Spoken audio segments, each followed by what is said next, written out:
ஓம் வாராகி தாயே போற்றி.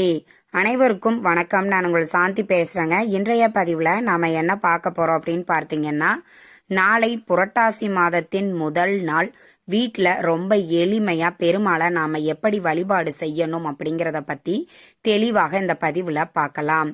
இப்போ பார்த்தீங்கன்னா, நம்மளுக்கு நாளைய நாள் செவ்வாய்க்கிழமையோடு நம்மளுக்கு புரட்டாசி முதல் நாள் பிறக்கிறது. அதுவும் அன்றைய நாள் நம்மளுக்கு பௌர்ணமியும் கூடவே வருகிறது. ரொம்ப ரொம்ப சிறப்பான ஒரு நாள். பொதுவாக புரட்டாசி மாதம் அப்படின்னாலே நம்மளுக்கு என்ன ஞாபகத்துக்கு வரும்? பெருமாளை வழிபாடு செய்ய உகந்த ஒரு மாதமாகும். இந்த புரட்டாசி மாதம் அசைவம் சாப்பிடுபவர்கள் கூட இந்த புரட்டாசி மாதம் முழுவதுமே அசைவத்தை தவிர்ப்பார்கள். தவிர்ப்பதும் ரொம்ப நல்லது. இது அறிவியல் பூர்வமாகவும் நம்மளுக்கு நிரூபிக்கப்பட்டிருக்குது. ஏன்னா அந்த புரட்டாசி மாதத்துல காலநிலை மாற்றம் ரொம்ப மோசமாக இருக்கும். அப்ப ரொம்ப எளிமையான உணவை எடுத்துக்கொள்வது ஜீரணத்திற்கு ரொம்ப நல்லது. அசைவ உணவை தவிர்க்கணும். ஏன் அப்படின்னா, அசைவம் ஜீரணமாகுவதற்கு ரொம்ப நேரமாகும். அப்ப உடல்நிலைகள்ல நம்மளுக்கு சரியில்லாமல் போவதற்கு வாய்ப்பு அதிகமாக இருக்குது. அதை நம்ம முன்னோர்கள் இதை ஒரு விரத நாளாக இந்த மாதம் முழுவதும் நம்மளை இருக்க சொன்னாங்க. இந்த மாதிரி ரொம்ப ரொம்ப சக்தி வாய்ந்த மாதம் அப்படின்னா நம்மளுக்கு இந்த புரட்டாசி மாதம். பெருமாளை வழிபாடு செய்ய உகந்த மாதமும் இந்த புரட்டாசி மாதம். இப்போ பார்த்தீங்கன்னா, புரட்டாசி மாதம் நம்மளுக்கு 4 வாரத்தில் சனிக்கிழமை வருகிறது. புரட்டாசி மாதத்துல சனிக்கிழமையில தான் பெருமாளை வழிபாடு செய்யணுமா அப்படின்னா, கண்டிப்பா சனிக்கிழமைகள்ல நம்ம வழிபாடு செய்யணும். 1வது வாரம், 2வது சனிக்கிழமை, 3வது சனிக்கிழமை 4 வாரமுமே பெருமாளை வழிபாடு செய்ய உகந்த ஒரு நாளாகும். அதே மாதிரி புதன்கிழமை, புரட்டாசி மாதத்துல வரக்கூடிய புதன்கிழமையும் நம்மளுக்கு ரொம்பவே விசேஷமானது. ஏன் அப்படின்னா, புரட்டாசி மாதத்துல புதன் பகவானினுடைய ஆதிக்கம் நிறைந்த நாள். நம்ம குழந்தைகளுக்கு கல்வி, ஞானம், கலைகள் இதிலெல்லாம் சிறந்து விளங்கணும் அப்படின்னா இந்த புரட்டாசி மாதத்தில் வரக்கூடிய புதன்கிழமை அன்று வழிபாடு செய்வது ரொம்ப ரொம்ப சிறப்பான பலனை உங்களுக்கு தரும். அதனால நீங்க குழந்தைகள் உங்களுக்கு ரொம்ப 10th +1 +2 படிச்சுக்கிட்டு இருக்காங்க அப்படின்னா கட்டாயம் தவறாமல் புரட்டாசி மாதத்துல வரக்கூடிய ஒவ்வொரு புதன்கிழமையும் நீங்க சின்னதா ரொம்ப வீட்டுல நம்ம எளிமையா வழிபாடு செய்யலாம். வழிபாடு அப்படின்னோடனே பெருசா நாம செய்யணும்னு எந்த அவசியமும் இல்லை இல்லையா? உங்க வீட்டிற்கு அருகில் இருக்கக்கூடிய பெருமாள் ஆலயங்களுக்கு போய் நீங்க அவரை வழிபாடு செஞ்சுட்டு போனாலே போதும், அற்புதமான பலனை தரும். இதை குழந்தைகள் ஞாபகம் வச்சுக்கோங்க. ஏன்னா புதன் பகவானாலதான் கலைகள்லையும் ஞானத்திலையும் கல்வியிலையும் நம்மளால சிறந்து விளங்க முடியும். அதனால நம்ம குழந்தைகளுக்கு இதை சொல்லி கொடுங்க. புரட்டாசி மாதத்துல வரக்கூடிய புதன்கிழமையும் மிக மிக சக்தி வாய்ந்தது. சரி, இப்போ நாளைக்கு நம்மளுக்கு புரட்டாசி மாதத்தின் முதல் நாள்.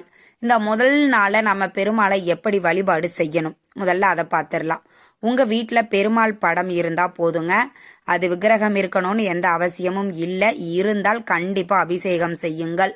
அதே மாதிரி நாங்க கிருஷ்ணர் தான் வச்சிருக்கிறோம், ராமர் தான் வச்சிருக்கிறோம், கண்ணன் தான் குட்டியா இருக்கிறாரு அப்படின்னா கூட பரவாயில்ல. எந்த வகையில எந்த அவதாரத்துல நீங்க வச்சிருந்தாலும் பெருமாளுக்கு துளசி மாலை சாத்தி வழிபாடு செய்யணும். அது ரொம்ப ரொம்ப முக்கியம்.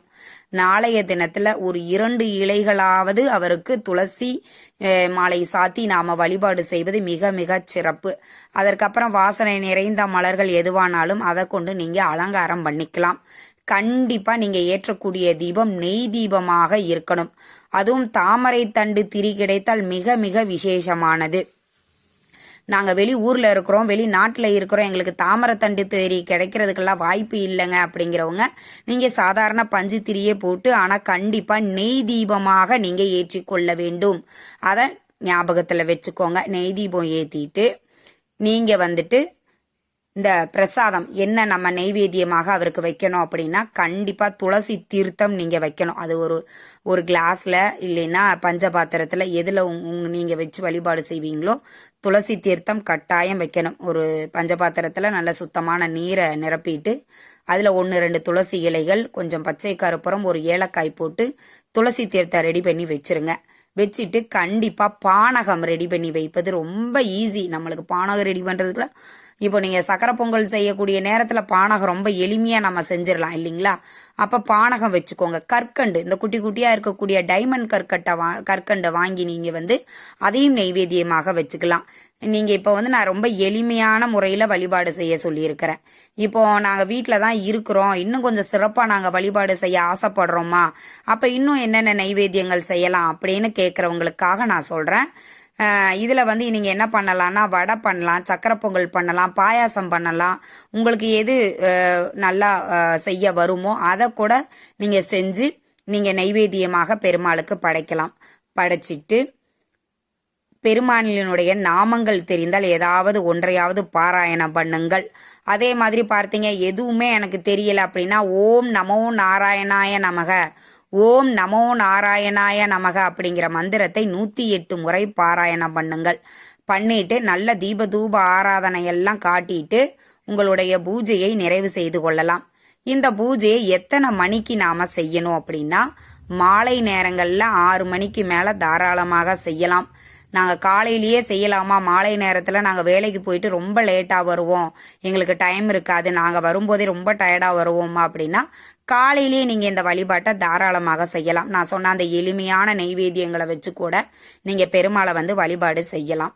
கண்டிப்பாக துளசி தீர்த்தம் வைக்கணும், துளசி மாலை சாற்ற வேண்டும்.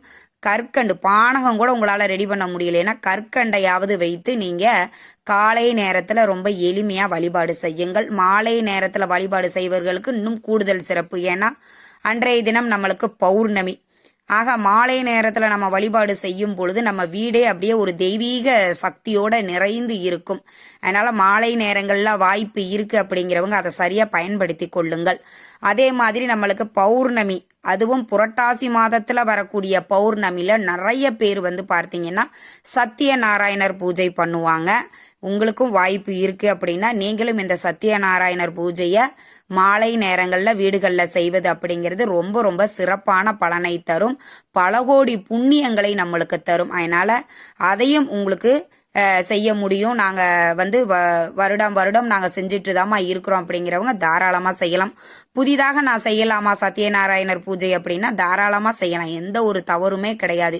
சத்தியநாராயணர் பூஜை செய்வதே மிகப்பெரிய ஒரு புண்ணியம். ஏன்னா சத்தியநாராயணர் பூஜை நாராயணரே என்னை இப்படி பூஜை செய்யுங்கள் அப்படின்னு சொன்ன விரத முறையாகும். அதனால அதை முறைப்படி நீங்கள் பௌர்ணமியோட வருகிற காரணத்தினால நாளைய தினத்தில் செய்வது அப்படிங்கிறது கோடி புண்ணியங்களை தரும்.